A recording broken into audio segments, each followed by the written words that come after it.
We're going to move right along here. So the last little bit of the game as a whole is, of course, the storyline. Bioshock is one of those games that is, you know, you can talk about the game as a game as much as you want, but you cannot discuss this game without talking about the story, which is, without it, I don't think Bioshock would have been the huge success or critical acclaimed game that it is today. So, to start off with the storyline discussion, Cory. I mean, it's a classic story. It has taken, like, when you think of classic video game stories, there are a few stories that hold up really, really well. And I think this has become one of them. I think that in terms of this generation's consoles, this generation's games, I think Bioshock leads the pack in one of the ones that has staying power. I certainly think it belongs on a gaming connoisseur's shelf. It's one of those games that I was surprised after having gone back to it a little bit. And I'll admit, I didn't play the whole thing through again. But playing it, it holds up really well as a game. If you accept it for its faults, you accept that it's a little dated.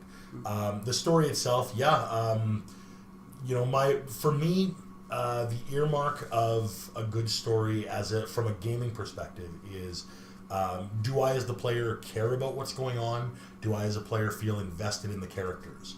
And I did, and I think a large part of that is the choice, giving us the freedom of choice, not just in how we play the game, but giving us this story and making us decide how we feel about it all, and picking moments for us to include us in the story in ways.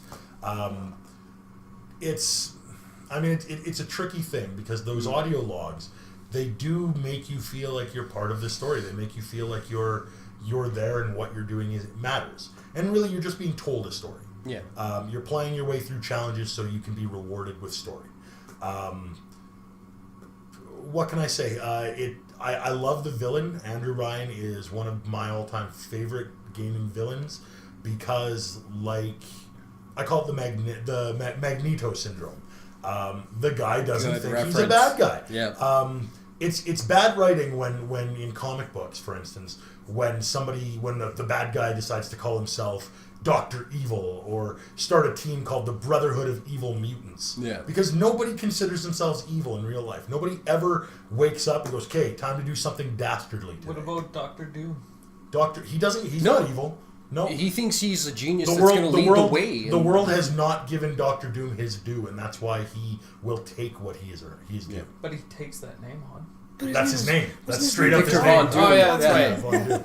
So, but yeah. But he took the Josh does have nerd cred. I just want to make that statement real clear, okay? Andrew Ryan, you know, he's passionate about what he believes in.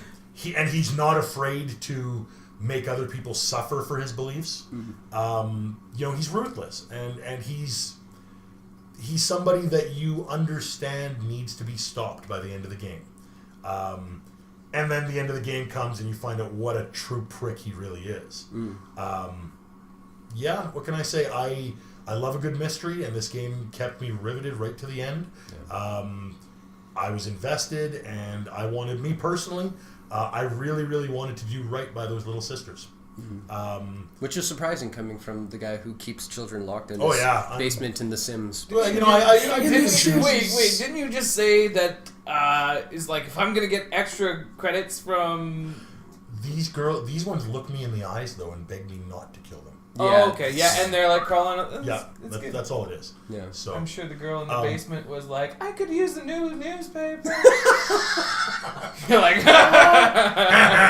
I know you want one, but you ain't getting it.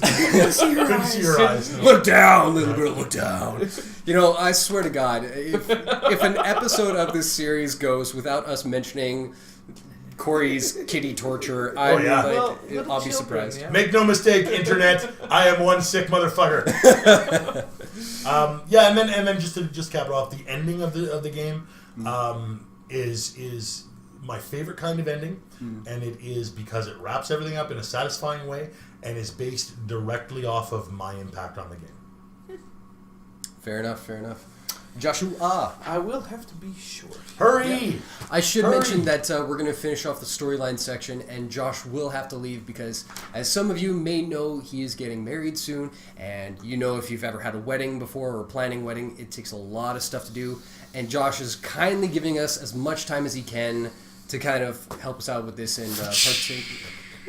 If anything, he's the one. No. I'm just picturing you as I got that one bald more. guy on Masters of the Universe with the laser whip. I've got one more.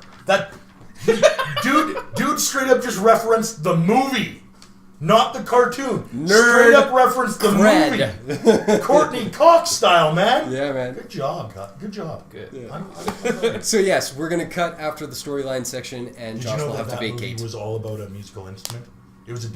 dimensional portal, but It was pretty horrible. somebody found Robert Paris. The From, key! The guy who played Robert Paris from Star Trek Voyager played it as a synthesizer. Not bad. Cool.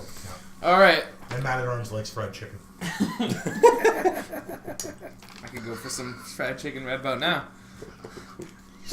Oh lord. So Joshua, tell us your thoughts on Well, Bioshock storyline, kind of What's up, freaky. my We're bringing that one out. Yeah. Too much content. Wait. Too much content No, in no, no, video no. games. For real. I'm sorry. You Stop didn't let for a me minute. finish. Stop for a minute. Well, no, Stop. just listen. I didn't Listen. Listen. bagpipes. From Why are where? there bagpipes outside? I hired them Oh, so that they could be part of my storyline. That was too much content for a real fast playthrough. This is why Josh has I wanted to learn more about the downfall of the city and what the hell a Big Daddy was. Hey. Okay, I'll get back onto speaking normally. This is probably coming this way. this is my second horror game that I played. Aliens versus Predator, like horror FPS game.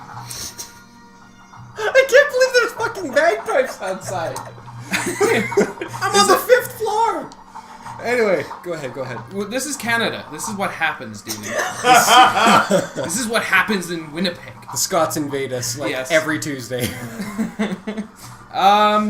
So it's storyline, the survival, one against all kind of gameplay. It's fun, but I wouldn't mind a little bit of teamwork kind of incorporated with my first person shooters. I think it's always a little your teamwork is a little robot that comes and flies around with you, like I don't know, like Oh, those aerial drones. that they just don't seem like they would actually fly to They me. really do seem like mosquitoes. Yeah, yeah, and so like you do get some teamwork if you hack and whatnot. But anyway, we're getting back into like more gameplay. Yep, Let's and I guess this all kind of some of this falls back into gameplay.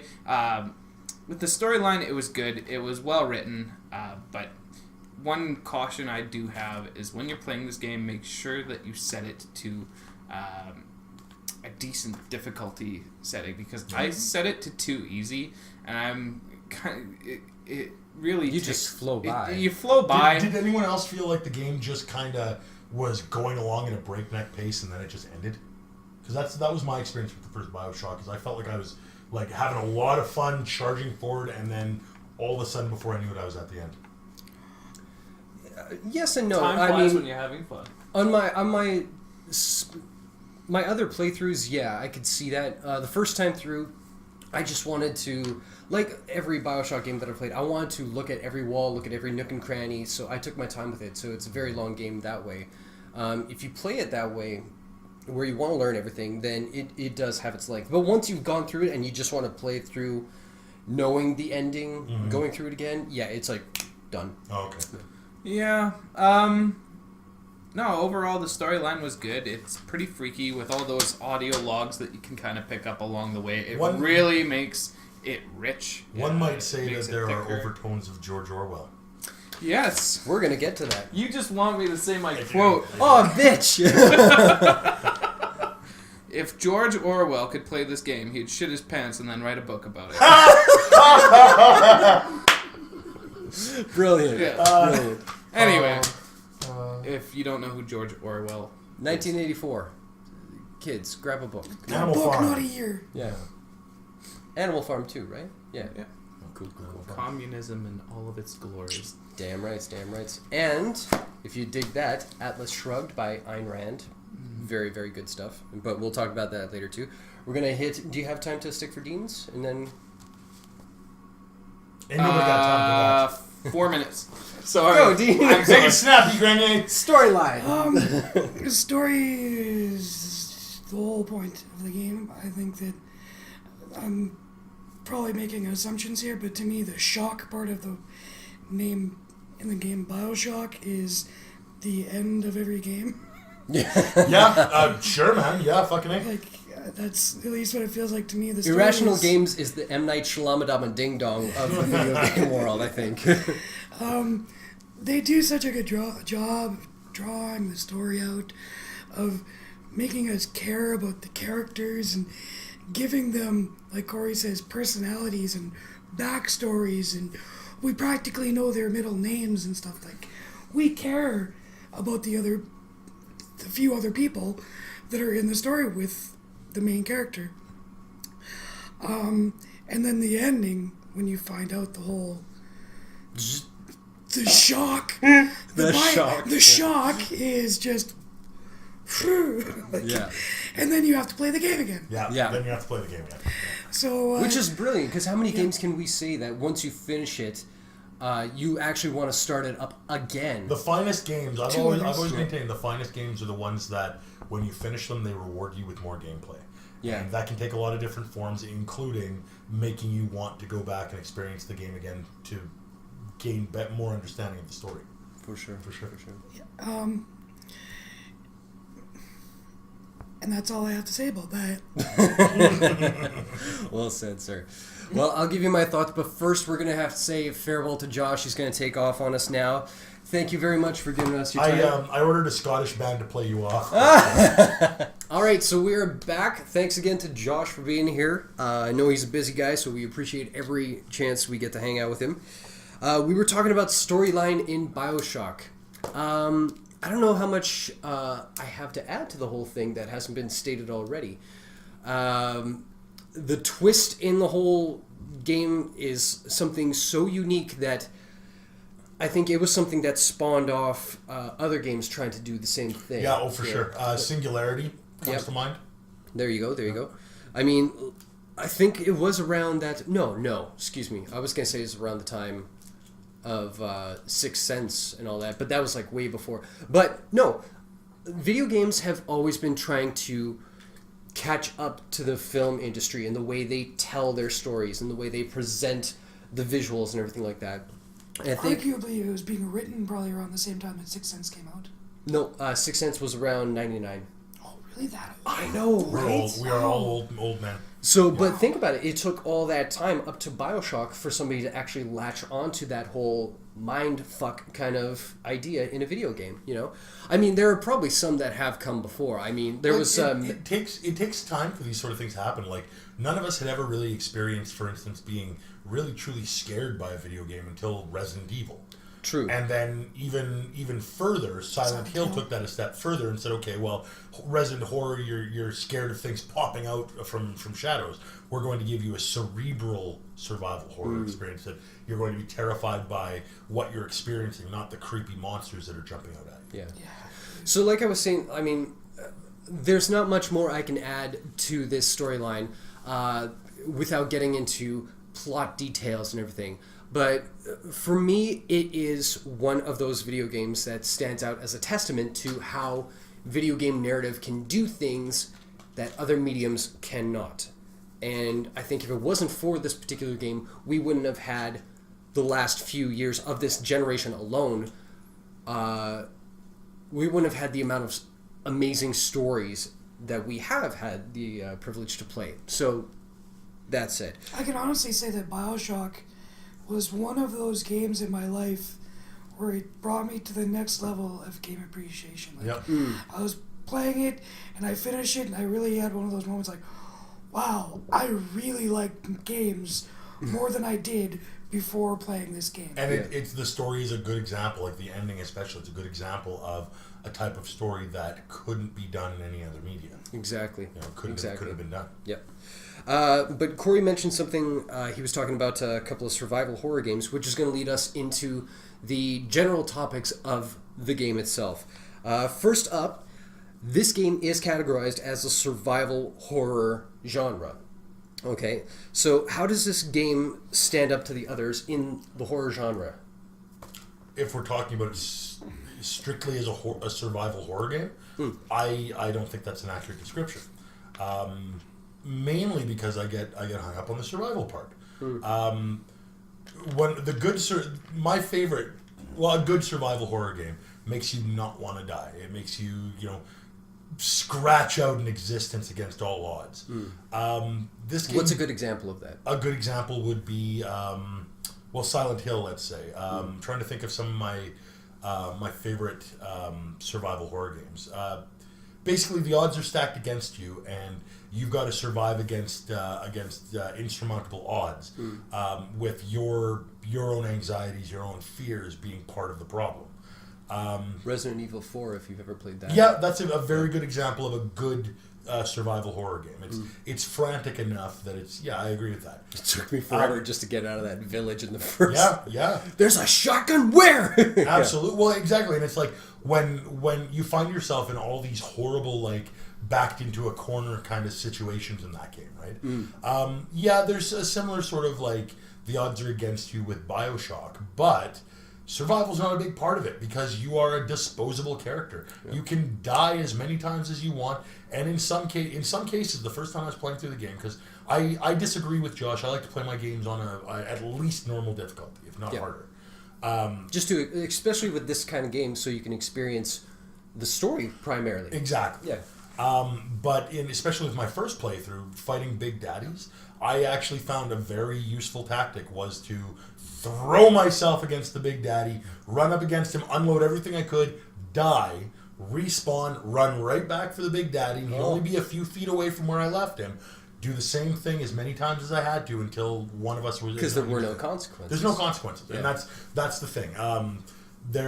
Which they fixed in Infinite. They fixed it in Infinite, and they fixed it, and they did it rather well, because every time you die, Infinite just reinforces the story. Yeah, which I think is really good. Hey, I don't think you brought up Infinite. He did. Ah! Thanks, buddy.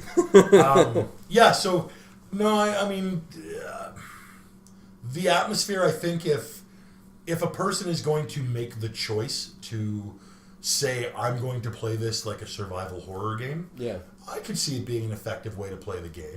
I do think, like, the survival horror aspect of it really does come alive when you do play it on the most hardcore difficulty of this game, because if you don't know, when you die in Bioshock, you are brought back to life through these Vita chambers, which are kind of like TARDIS machines that just reanimate you, and then you're right back from the split second that you died, all ready to go again.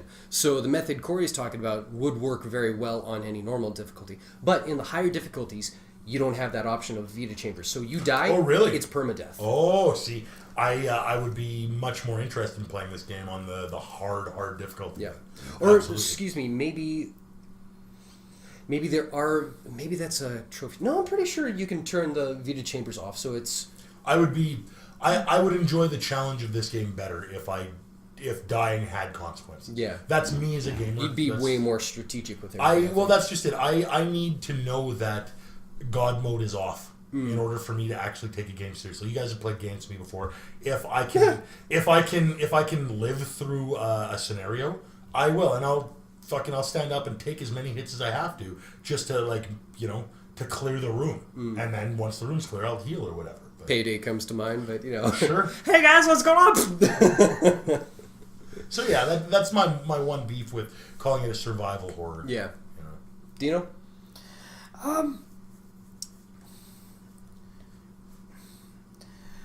I think that's, like the whole survival part, I'm not sure. Is it a horror game? Yeah. Mm-hmm. It's scary. There's a lot of parts that are scary about it. But again, this survival part is based purely on the difficulty and nothing more, unfortunately. Mm-hmm. I mean, there is a difference between just standing there and shooting and dying and then, or running away and tactically fighting. So, there is some survival aspect there. But, you're not scraping for health potions or for Eve. There's always tons of that stuff lying around. And then, like you said, the fact that you can just instantly come back. Yeah. It makes it way less stressful. There's no no-win scenario in Bioshock. Yeah. Exactly. And good survival horror games, I think, pitch you against no-win scenarios regularly. Yeah. And, I said this to Josh, if only to get him through the storyline of the game as quick as possible. One easy method to play this game is, of course, lightning wrench. And it works on everybody. And usually it can be a 1 or 2 hit kill, so it's not challenging in that respect. But if you want to pursue a challenge, there are options to do that. Just to kind of finish off the idea of survival horror, I agree. It is more of a horror game than an actual survivor horror. But I think that, again, it just depends on the difficulty that you play it as. That being said, the first time I did play this game, I wasn't as good or a very schooled gamer as I am now, which isn't saying much. But back then, playing normal difficulty on Bioshock for me was a bit of a challenge, and I did die frequently because I didn't know, it was probably one of the 2 games that I've actually played in my life up to that point that were first-person perspective. So I wasn't used to the controls and all that kind of stuff. So if you're a total noob going into this game, normal difficulty will be a pretty good challenge for you if you don't know certain things to do. But once you get a little more seasoned in this kind of gameplay, then you need to throw it up to a higher difficulty in order for it to enact its genre. But I think at the time it was just, when they categorized this game, I think it was just that survival horror, Resident Evil, all these games were coming out, and they were pretty big. I mean, this is before Call of Duty really took off in a big way. So I think it was safer to call it survival horror to entice people in that. That's fair. As opposed to first-person shooter. That's a good point. Yeah. Good point. But that's the only thing I'll have to say. One thing I do want to say, thinking of survival horror, just going down the line here, what is one that is the pinnacle of that genre? Just to have something to compare Bioshock to, say, Bioshock is generalized as that, but what is a true survival horror game that you've played or have heard of even? Well, at the time, like Cory said, the original Resident Evil, and then, was it Silent Hill or Silent Hill 2? The one we really got into was Silent Hill. Yeah, Silent Hill. I'm going to say Silent Hill. Yeah. Silent Hill scared the shit out of me. I had to get up. That's the only game I've ever had to stop, look at my 2 friends. We had to put down the controller, and we had to go for a walk. We at one point, this is a funny story. I'll take a moment for this. Sure. We used to play, Dean and our friend Mike and I. When we were younger, we used to really. Mike, he has a YouTube channel. The Warrior Vagabond, check him out. Thank you. We all used to get together, and a big thing for us is we'd go over to Mike's place and we'd play a game together. Usually it was me playing with the boys running shotgun, and we'd all help each other do the puzzles and everything like that and whatnot. So one weekend our big game was Silent Hill. And so I was playing it, and we're in the haunted, scary, damn school. I remember it. We've been working our way through for an hour or so. We've just gotten over the fact that we saw a child walking around. Yeah, or did we? That was the thing. Because that game played Or did we, Dean? Yeah. Did we? Well, and it was 2 a.m. It was pitch black out, and we were in a pitch black room. And we enter this room, and there's this big table with 3 phones on it.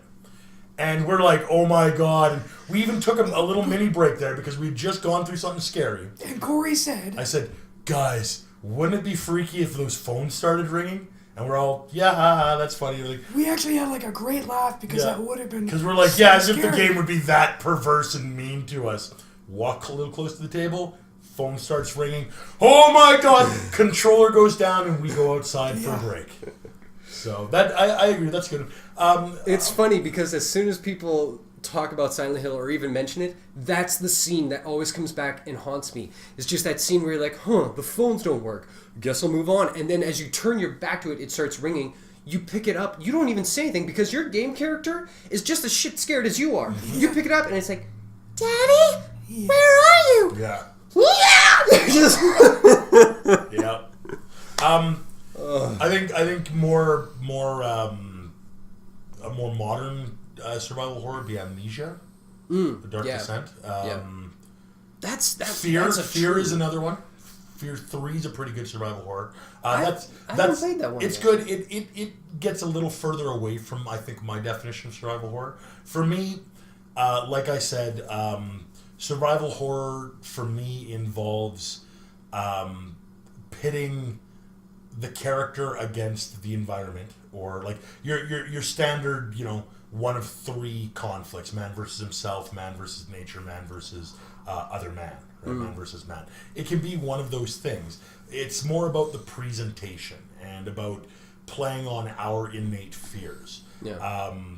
If it's got monsters in it, I kind of think that if the gameplay involves fighting monsters, it should also involve scrambling for resources in some way. Maybe that's me being I'm hitting it very specifically there, but I think of like Resident Evil 2 is one of my favorite survival horror games. Absolutely. And in that, with that said, the opening probably 2 or 3 hours of that game are the best, where you're running through the zombie infested town and then you're locked in the police station and you're running through the police station and you're constantly on, like, it's not that you want to adventure, it's that you have no choice. Yeah. It's that you are cast as the wrong guy in the wrong place, the wrong time. Just to say, sorry, I know you're going to say something, but just to say something about Resident Evil specifically, this is just an opinion part.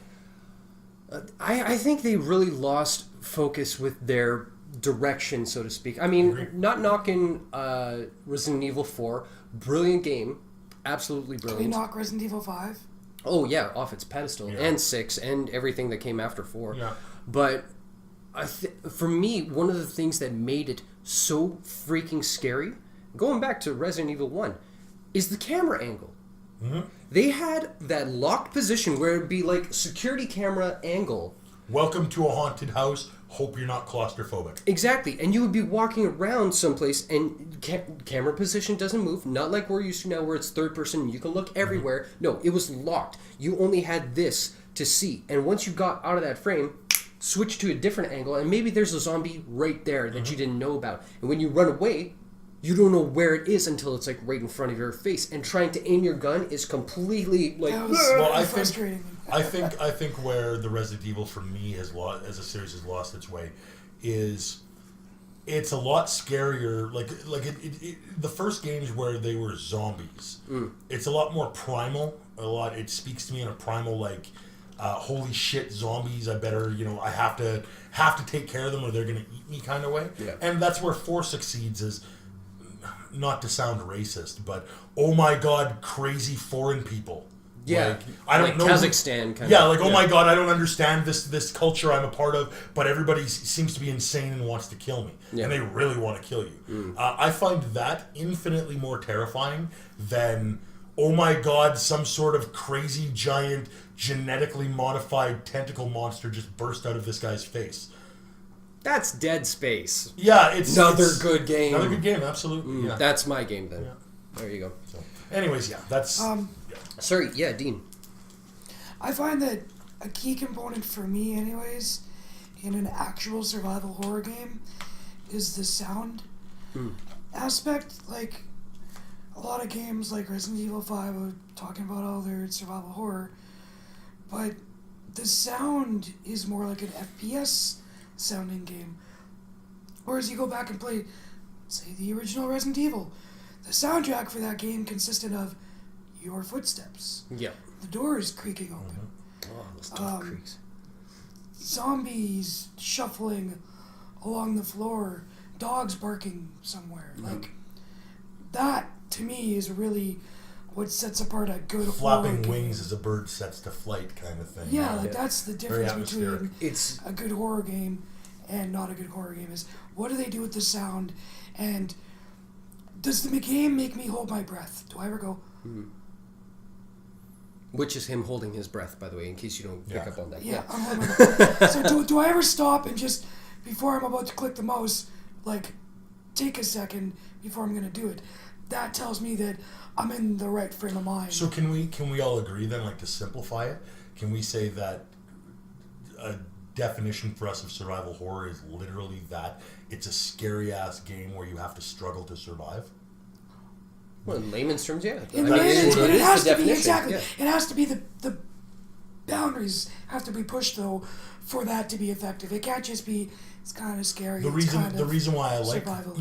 the reason why I like that definition is because it clearly excludes Bioshock from that definition. Fair enough. I cannot get on board with the definition of survival of Bioshock being a survival horror game.